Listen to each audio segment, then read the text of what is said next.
new video. Hi guys, this is Alaya Jen and welcome back to my YouTube channel. So for today's video, paano nga ba ako napayagan ng amo ko na 3 weeks yung bakasyon ko sa Pinas? So, ang tagal naming nag-usap, matagal ko nang hiningi sa kanya yung bakasyon ko. So, yung boyfriend ko is nag-aano din kung kailan niya ako papayagan or kailan ako papayagan ng amo ko na magbakasyon para makakuha siya ng ticket kasi galing pa siyang Amerika. So, ang mahal ng ticket pag hindi siya kumuha ng mas maaga. So, ilang beses ko nang tinanong yung amo ko kung kailan niya ako paalisin. Tapos parati niya sinasabi sa akin, we didn't decided yet. So, puro ganun lang paulit-ulit hanggang sa ako na yung nagdesisyon. Sabi ko sa kanya, gusto kong umuwi ng July 19 kasi yung kapatid ko uuwi ng ganyang araw.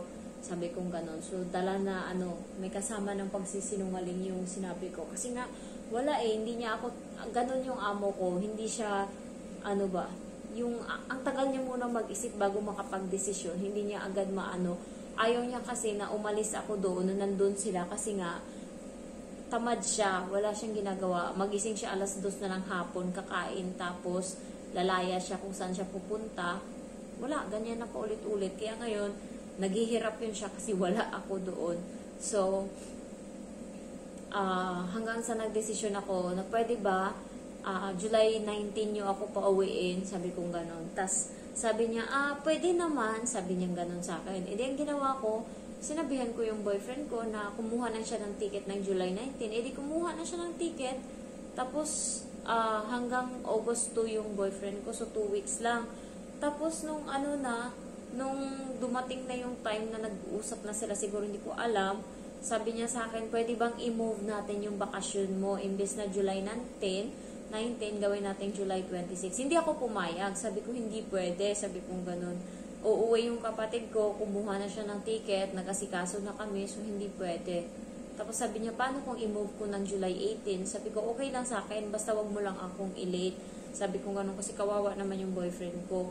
So, pero hindi ko sinabi sa kanya yung sabi ko kapatid ko. Totoo naman uuwi yung kapatid ko. Tapos, edi wala. Tagal niya pang nag-isip. At least, final na yung decision namin na July 19 ako uuwi. Tapos, nung July 1, kinuha na niya na ako ng ticket. Yun, kumuha sila sa Cebu Pacific.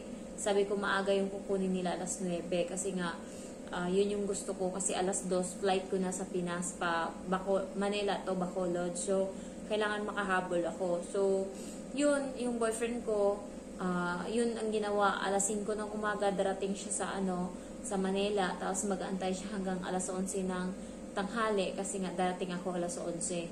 So, naging final na yung decision namin na ganon.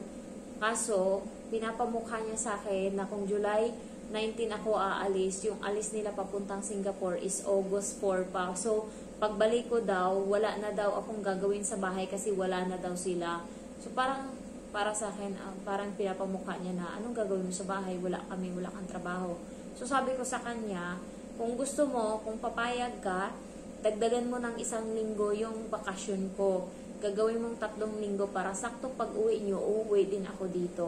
So, naiintindihan niya naman, na-gets niya kung bakit ko sinabi yun. Sabi niya, naiintindihan kita, tignan natin kung ano magagawa natin.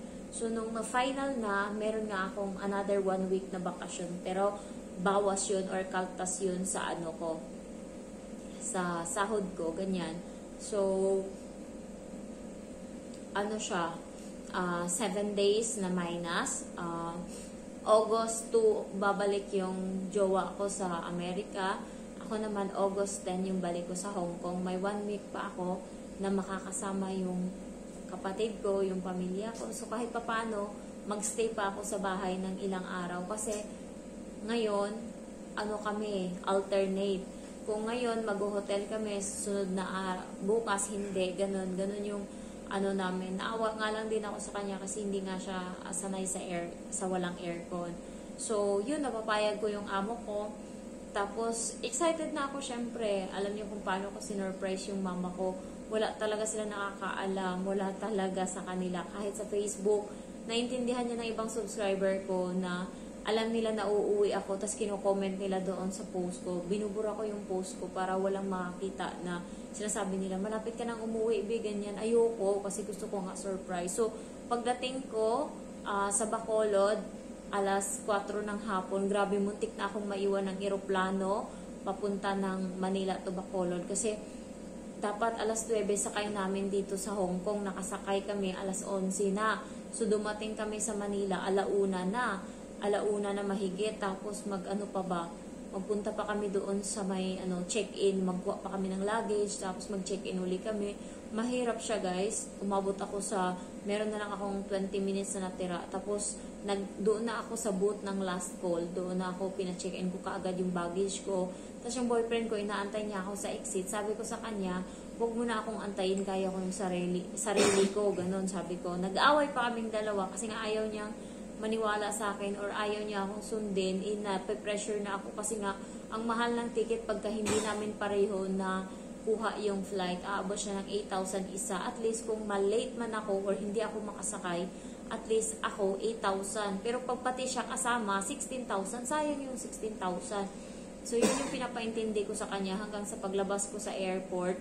Sabi niya nandun daw siya nag-aantay. Pagtingin ko ngayon sa exit sa airport, ang daming taong nag-aantay. Niwanan ko siya. Tumakbo ako doon sa may escalator, sa may elevator. Tapos tinanong ko sila kung saan yung entrance papunta ng Cebu Pacific. Tapos nung tinuro nila, tuloy-tuloy yung process ko. Na-late lang ako ng konti.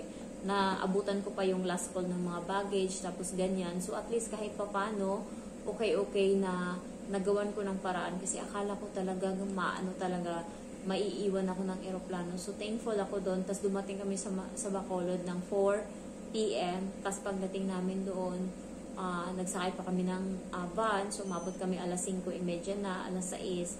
Tapos, ayun, natulog muna kami saglit or nagpahinga, naligo. Tapos, umalis kami. Nagpunta kami ng SM Bacolod para makabili ng mga kung gamit-gamit, ganyan. Tapos, yun, nung umaga ng pagising namin, pinitbitan namin lahat ng dala. And then, punta na kami sa may terminal sa Ceres, sa bus. And then, pagdating doon, nagbiyahe na.